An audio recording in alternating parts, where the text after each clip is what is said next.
Sur Zoom, t'as pas de décompte, donc bonjour. Attends, parce que du coup c'est parti trop vite pour moi. C'est Bonjour pas grave. Raphaël, je vais y arriver. On se voit aujourd'hui pour le projet 8, voilà, c'est ça que je cherchais. Donc où il était question de voilà de supervision comme on peut le voir. Donc Mhm. bah écoute, t'as une petite plateforme à mettre en place et puis voilà un peu de supervision, une solution à mettre, enfin, bref, une petite plateforme à mettre en place en lien avec la supervision. Donc, bah, écoute, je te laisse nous présenter tout ça et on échangera à la fin. Et donc, je t'en prie. Ça marche.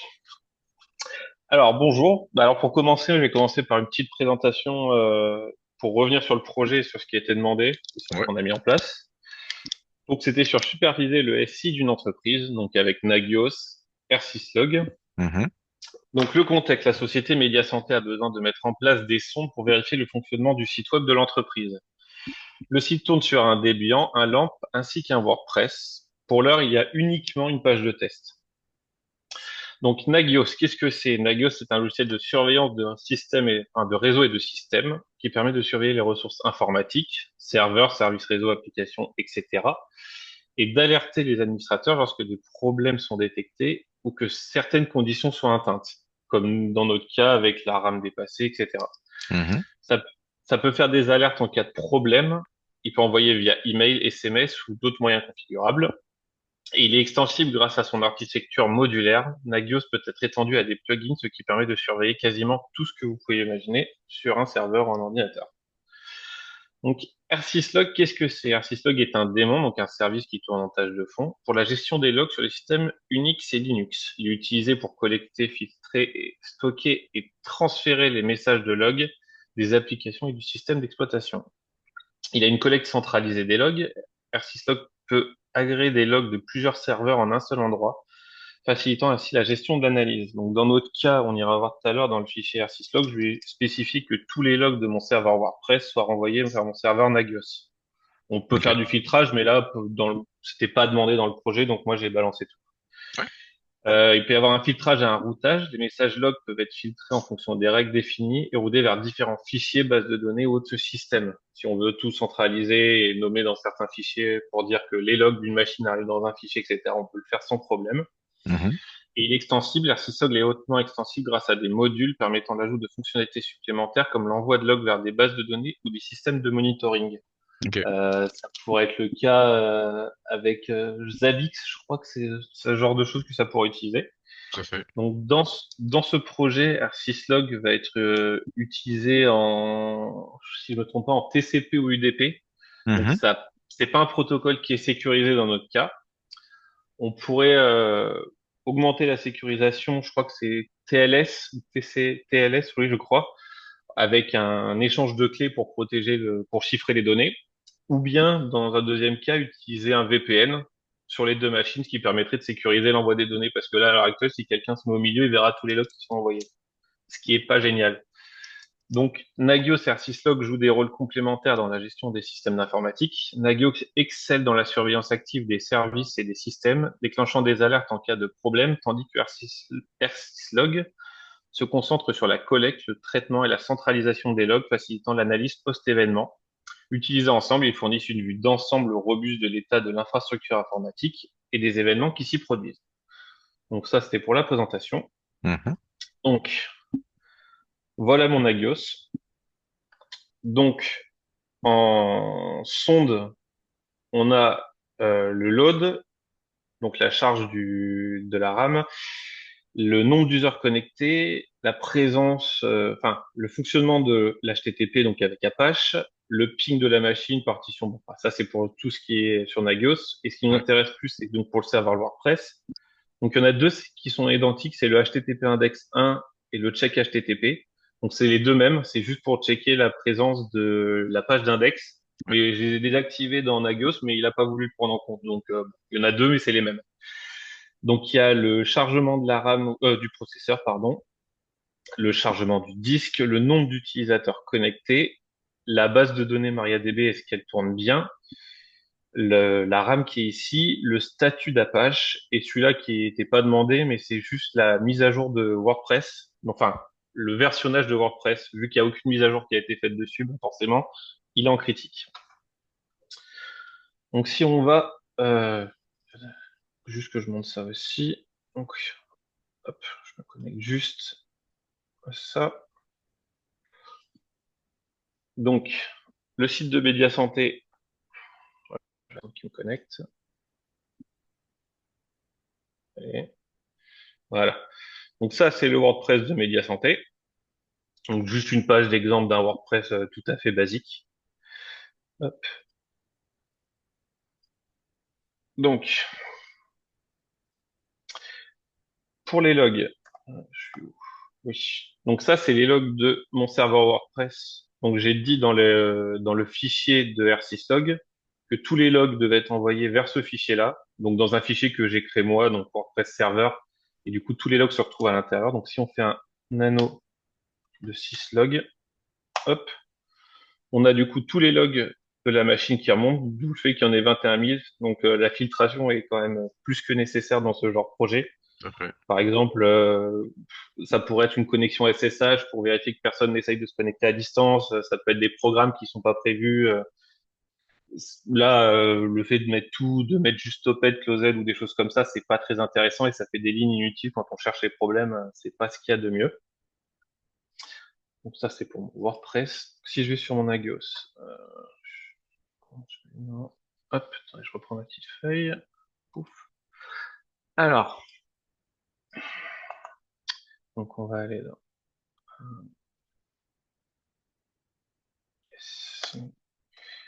user cal, lib, Nagios, TC.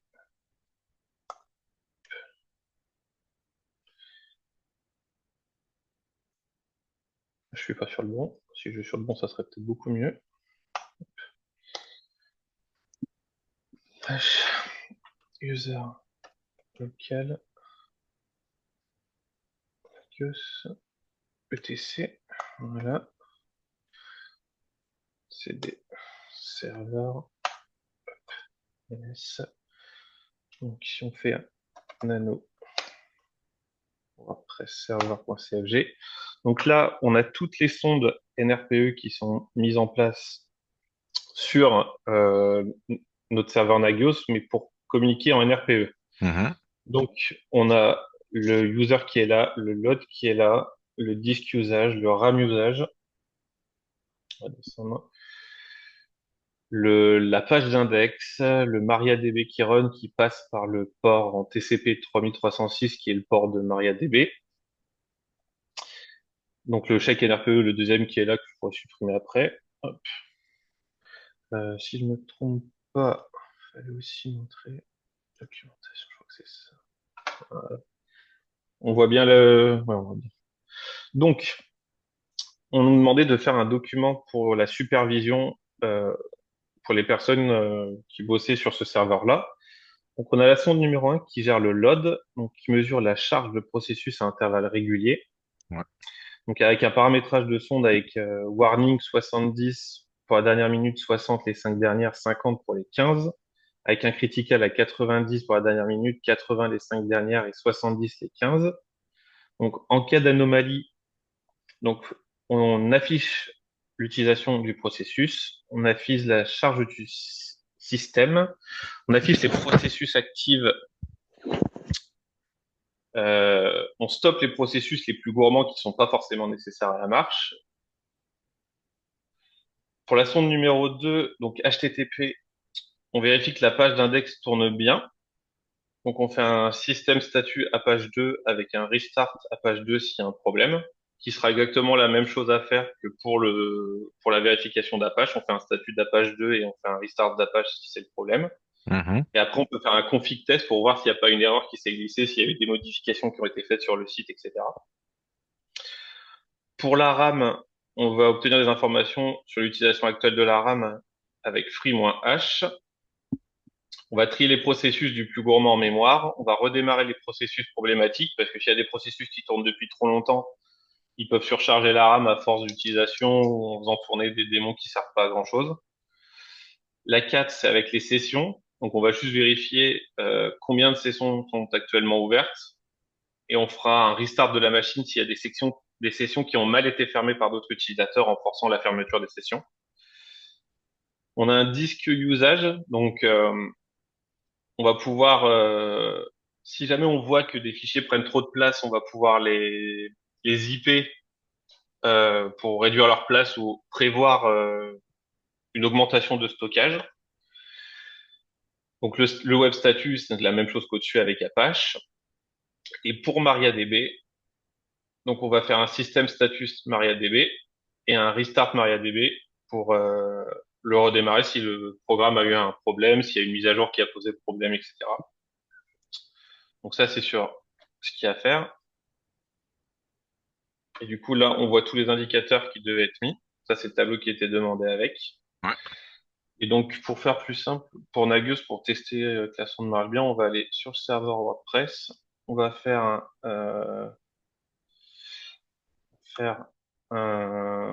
on va faire au plus simple, on va faire un système ctl stop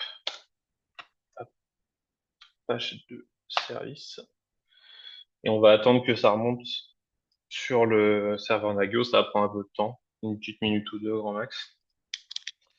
Qu'est-ce qui reste à montrer là-dessus? Euh,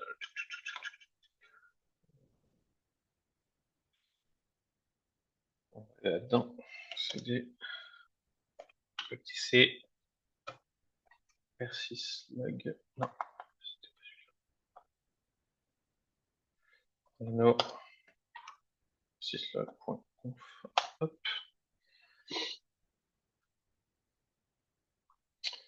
Donc là, je lui ai dit, du coup, que tout, j'ai fait la même chose sur le WordPress. Donc là, je lui ai dit que tous les, euh, les logs venant de cette machine par le port 74 doivent arriver, enfin, sur le chemin que moi je lui ai donné, on vient d'aller voir juste avant. Hop, je vais y arriver. Donc, on va attendre que l'erreur elle remonte sur Nagios pour vérifier que la sonde est bien en marche. C'est pas encore remonté, on va forcer un petit peu. Hop, reset commit. Voilà. Donc on voit bien que en éteignant la page 2, donc là directement on voit que la page d'index est plus disponible, donc il est passé en critique. Le web server va arriver un petit peu après. Et si on fait la même chose pour le load ou le user, quand j'ai fait mes tests, vu que c'est des toutes petites machines, ça passe tout de suite de 0 à 100%, donc Warning, ouais. euh, on n'a pas le stade warning. Par contre, quand on éteint après un stress test, là, le stade warning reste parce que du coup, ça a été en surcharge pendant un moment et du coup, ça repasse au jaune avant de repasser au vert. Donc le warning est Ok. bien présent, mais il faudrait une machine un peu plus large pour pouvoir vraiment avoir ce warning qui remonte et c'est pour ça que ça passe directement en critical. Ok. Donc là, si je retourne sur la machine et que je suis sur lequel, oui. Donc on va faire un start Apache service. Hop. On va attendre que ça remonte aussi. Et normalement, bah, le critical devrait sauter directement. Enfin, c'est pas devrait, c'est il va sauter directement. Bon, là, il y a le deuxième qui s'est remis, mais le HTTP est revenu directement à la normale quand on a redémarré la page 2. Donc voilà, pour moi, c'est à peu près tout sur ça. Je pense que ouais, Ok. j'ai fait le tour de ce qui était demandé là-dessus. Bon, en tout cas, je dirais qu'on a vu l'essentiel. Et puis on voit que voilà, la démonstration, enfin, via la démonstration, on voit que le Nagios il réagit bien. Donc c'est plutôt une bonne chose. Euh, on est passé du coup sur la partie R6log. Est-ce qu'il serait possible, est-ce que tu pourrais m'expliquer en quelques mots l'intérêt de ce type de solution Avec R6log, d'R6log? Ouais. euh, c'est la facilité. Enfin, R6log est déjà configuré sur toutes les machines et tous les serveurs Debian. Mhm. Euh, il n'y a pas d'autre chose à rajouter dessus. R6log, vu que c'est déjà tout configuré, il y a juste une ligne à rajouter pour envoyer tous les logs et les centraliser sur une machine. C'est un gain de temps assez gros pour pouvoir voir certaines failles et certains problèmes, vu que ça va être immédiat. Une connexion SSH qui se ferait à distance, elle va directement être mise dedans et ça va laisser une trace dans la machine. Donc, Ouais. Ok, alors je reformule peut-être un peu plus. Quel est l'intérêt d'un système de centralisation de log? Ah, bah de pas avoir à se connecter à 125 machines différentes pour aller voir les logs, pardon, oui, je comprends bien. C'est D'accord. ça. Ok, effectivement. Et après, comme t'avais mis un peu le doigt dessus, ce type de système-là peut aussi assez rapidement, si on met pas en place de système de filtrage, devenir une usine à gaz Oui, avec des milliards de logs à gérer. Euh, euh, Bah, c'est un peu le problème du SIEM, hein, souvent. oui, Si oui. on le configure pas ou qu'il y a personne pour le gérer, c'est le bordel. Oui. Bah, si c'est Euh, pour envoyer 5000 lignes de log et essayer de chercher un pauvre truc dedans, c'est pas possible. c'est ça, tout à fait, tout à fait. Ok, donc on a bien vu les différentes sondes Nagios, rien à redire là-dessus. Alors, il y a les travaux, je sais pas si t'entends, j'espère que pas. Non, non, j'entends pas. Bon, bah impeccable. Hmm, Et t'étais déjà familier de ce genre de solution de supervision, Nagios ou autre? Centréon, j'avais déjà fait. Ouais, ouais, Mais Centréon tourne sur Nagios, donc, mais on n'a pas cette, vu que c'est sur une couche graphique, je trouve que Centréon est beaucoup plus simple, on va dire, d'utilisation, mais c'est plus, ouais, c'est plus intuitif effectivement en tout cas. c'est plus dans l'air du temps, je trouve. Ouais, c'est Enfin, ça, c'est plus dans ça. l'air du temps. Parce que bon, pardon. On va pas Non, reparler non, des projets d'open classroom. après ça va être un débat idéologique. Oui, voilà. Non, mais c'est Euh, toujours bien de savoir, enfin, Centréon, c'est un truc qui est souvent utilisé, ou Zabbix, par exemple. C'est des trucs qui se ressemblent, mais c'est toujours bien de savoir comment ça marche. Enfin, je veux dire, hmm, au final, faire une sonde, c'est pas très compliqué et on peut aller loin dans ce qu'on veut savoir sur la sonde.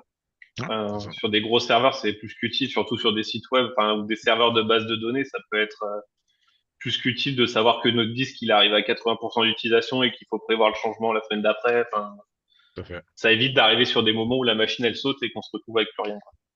Ouais, c'est ça. C'est ça. C'est exactement le but de la supervision, voilà, d'être Hum, proactif et de pas faire que du curatif. exact. Ok, non, bah écoute, pour moi c'est ok, j'ai pas grand-chose d'autre à ajouter.